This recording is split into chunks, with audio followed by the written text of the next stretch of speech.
Olá, sejam bem-vindos a mais uma aula de arte. Eu estava aqui esperando você. E nesta aula nós iremos falar sobre a arte da Luzona. Luzona, você já ouviu falar nesse nome? Às vezes parece algo tão distante, não é mesmo? Mas é algo um pouco distante porque pertence a um tipo de arte praticado por uma cultura que não é proveniente da nossa, mas não é nada tão assim, uau! O que seria Luzona? O nome às vezes nos distancia do querer saber o que é, porque parece complicado, mas é algo simples. Me acompanhe. Como objetivo, nós iremos conhecer e analisar a arte da Luzona, suas técnicas, materialidades e contexto. Bom, você gosta de contar histórias? Na cidade onde você mora, existem muitas histórias locais. Você as conhece? Você é do interior, de cidade pequena, onde as pessoas costumam no final de semana ou no final do dia se reunir e contar casos e causos, é? Isso existe ainda, professor? É comum ainda sim as pessoas contarem histórias, principalmente no ambiente familiar, nas cidades interioranas. Sim, ainda é comum. Eu, por exemplo, quando era mais novo, quando eu era criança, eu nasci há 10 mil anos, faz um tempinho já, gente. Não tanto assim, mas quando eu era criança, nas noites, o meu falecido avô, hoje falecido, ele costumava deitar na varanda da frente da nossa casa. E o céu todo estrelado no interior do nosso Paranazão, do nosso Paraná, a gente costumava observar as estrelas e ele contava histórias das estrelas, contava histórias das nuvens que às vezes dava para visualizar à noite e entre outras histórias que ele também nos contava. Na minha infância também, a minha infância foi repleta de histórias folclóricas sobre bicho-papão ou o homem do saco preto, muitas coisas. Então, história na cidade onde eu moro, tinham muitas. Não sei se hoje, com todo esse aparato de modernidade, celular, já não se ressignificou as formas de criar uma criança, né, de educar uma criança na infância, mas na minha infância educaram-me com muita história que hoje me faz falta aqueles momentos e que foram importantes para a pessoa que hoje eu sou. As obras de arte, elas podem ser criadas nos mais diferentes suportes e com as mais diversas ferramentas. Mas o que é suporte e ferramentas na arte? Bom, o suporte na arte é o que serve para sustentar a obra de arte. O mais comum nas artes visuais é a tela, como vocês estão vendo ali no cavalete. Mas podemos utilizar muros, vasos, não é mesmo? Os tetos, a Capela Sistina no Vaticano, lá na Itália. Veja, um exemplo clássico de pinturas de afrescos nos tetos e nas paredes, entre esculturas e outras coisas. Então, o suporte é o nome que nós vamos dar para aquilo que nós utilizamos para a criação da obra, tá certo? A cidade, por exemplo, está cheia de suporte para a arte urbana, os grafites, as esculturas, entre outros exemplos. O que são ferramentas na arte, pessoal? A ferramenta é o que possibilita a criação da arte, como, por exemplo, pincéis, tintas, lápis, softwares. Então, as ferramentas é o que nós vamos utilizar para criar a arte, a obra, no suporte que nós vamos utilizar. E o desenho? O desenho é uma linguagem que comunica e expressa mensagens, ideias, pensamentos, emoções. São muitas as funções e ao longo da história as pessoas foram inventando materiais, suportes e ferramentas para desenhar. Então o desenho ele vai comunicar e expressar mensagens, ideias, pensamentos e emoções. Às vezes um desenho nos leva a refletir sobre um tema proposto. Às vezes ele nos causa nos causa um profundo mergulho emocional sobre nossa história, sobre aquilo que queremos, sobre aquilo que acreditamos. Então o desenho ele tem essa função, ele tem essa força não só de entreter, e de fantasiar, como também nos fazer pensar acerca da realidade à nossa volta. Bom, na cultura de muitos povos, como os Xokwe, que vivem em Angola, no continente africano, o dedo é uma ferramenta muito usada para fazer desenhos, como os feitos na areia, para contar histórias, conhecidos como Sona e Luzona. Viu como eu disse para vocês no início que não era nada difícil de compreender, não era nenhum bicho de 7 cabeças? É simplesmente o nome que se dá a esses desenhos feitos na areia, pelos povos, pelos Xokwe, lá na Angola, na África. Eu vou dar aí um tempinho para que vocês possam observar estas duas imagens e eu já volto.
E aí, galera, observaram as imagens? Veja, o que será que significam essas imagens? É um desenho por desenho ou tem alguma importância para esse povo?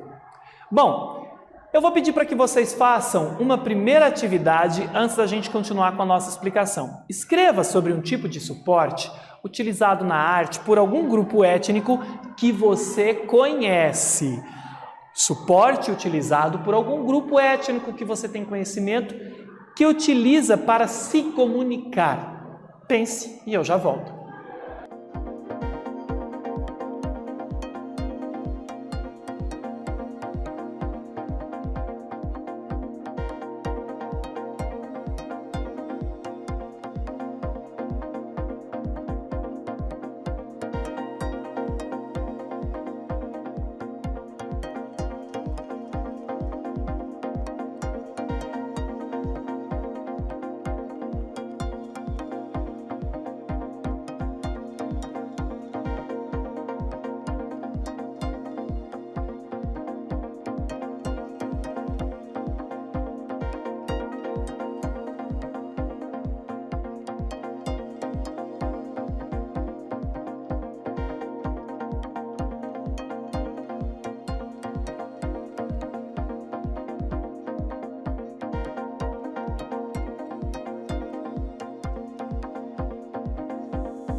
vamos lá? Na cultura de muitos povos, como os Xokiwi, que vivem em Angola, no continente africano, o dedo é uma ferramenta muito usada para fazer desenhos, como os feitos na areia, para contar histórias conhecidos como Sona e Luzona. Lembra da imagem que eu mostrei anteriormente ao exercício? Aqueles desenhos contam uma história de acordo com este texto. Mas que história está sendo contada naquela imagem? Estes desenhos de areia fazem parte da tradição oral Xokiwi. Servem, antes de mais nada, como memória no contar histórias. Os sonas são desenhados por homens. Os rapazes aprendem a contar histórias e a desenhar sona como parte do seu ritual de iniciação. Olha só que interessante. É um ritual de iniciação.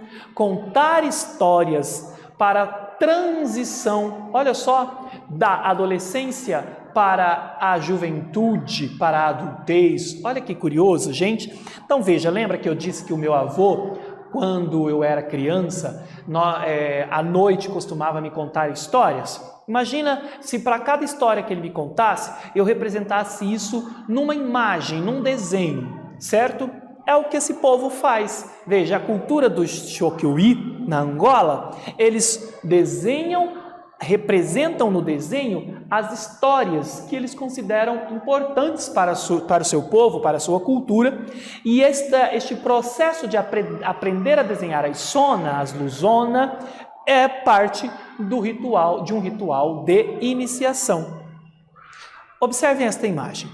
Os principiantes aprendem dos mestres de desenho a quem chamam Akiwakuta-sona. Olha só, os mestres dos desenhos nesta arte são conhecidos como Akiwakuta-sona. Olha que legal! E aqui, olha, um mestre ensinando o jovem. Então veja, não é só desenhar, tem uma técnica, né? Para eles, esse ato, este tipo de trabalho é extremamente importante para a sua cultura.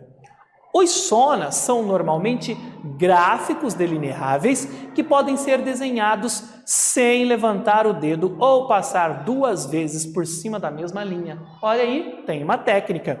Não pode levantar o dedo e não pode passar 2 vezes o dedo na mesma linha. Gente, isso deve ter um significado espiritual para eles. Está atrelado à crença. O ato de não passar 2 vezes pode, de repente, anular uma ideia. Veja, então, que não é simplesmente desenhar na areia, mas tem uma maneira a ser respeitada quando na realização destes desenhos. Para fazer um luzona, o artista começa por alisar a areia e usar a ponta dos dedos para criar uma grelha de pontos. Grelha de pontos são esses pontos que vocês estão vendo. Veja que se você olhar, ele está numa disposição retangular. Os pontos, ok? A partir dos pontos vem o desenho, as linhas, tá? Essa grelha de pontos são chamadas de tobe, que servem como suporte para o luzona. Veja que a areia aqui está sendo o suporte e os pontos é o suporte das linhas que serão desenhadas. Para desenhar um luzona, primeiro se começa por alisar a areia, na sequência são marcados pontos no chão e depois são traçadas linhas. Veja, primeiro alisa-se a areia, traça os pontos e na sequência, veja, traça-se as linhas. O que te lembra? No que você pensa quando você vê esse traçado?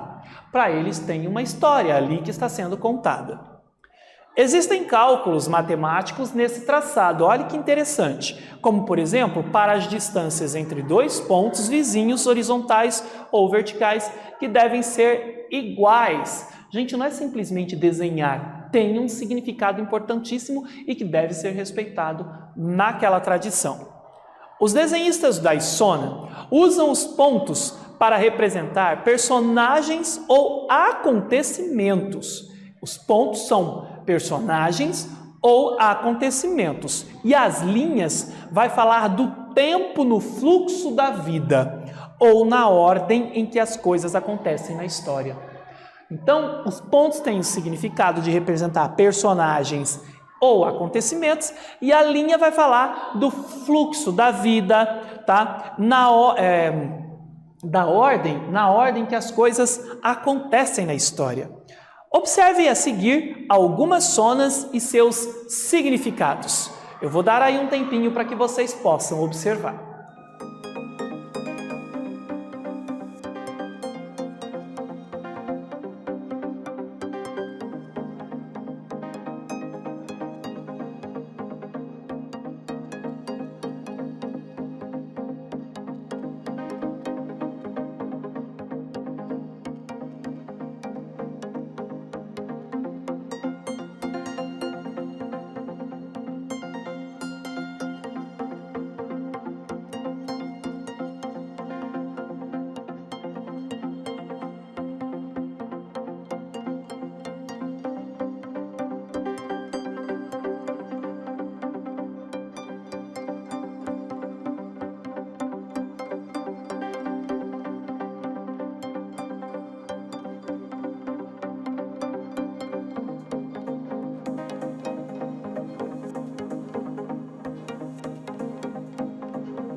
Observou, galera? Veja, a primeira imagem representa a circuncisão.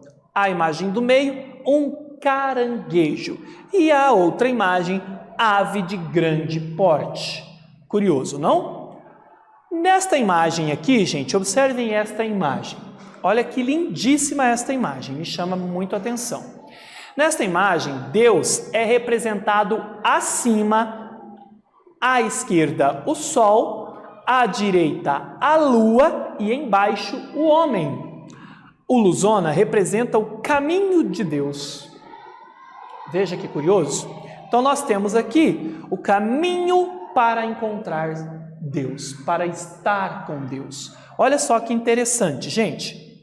Vamos então a mais uma atividade? A partir da tradição da Luzona, que é de contar histórias por meio de desenhos, crie você um desenho que simbolize um fato ou evento importante da sua história, de sua vida. Pense e eu já volto.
E aí, galera, conseguiu pensar em alguma imagem, um desenho? Tenha pressa não, depois da nossa aula você continua, tá bom?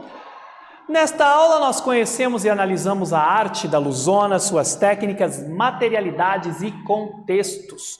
Eu espero que você tenha gostado e até breve!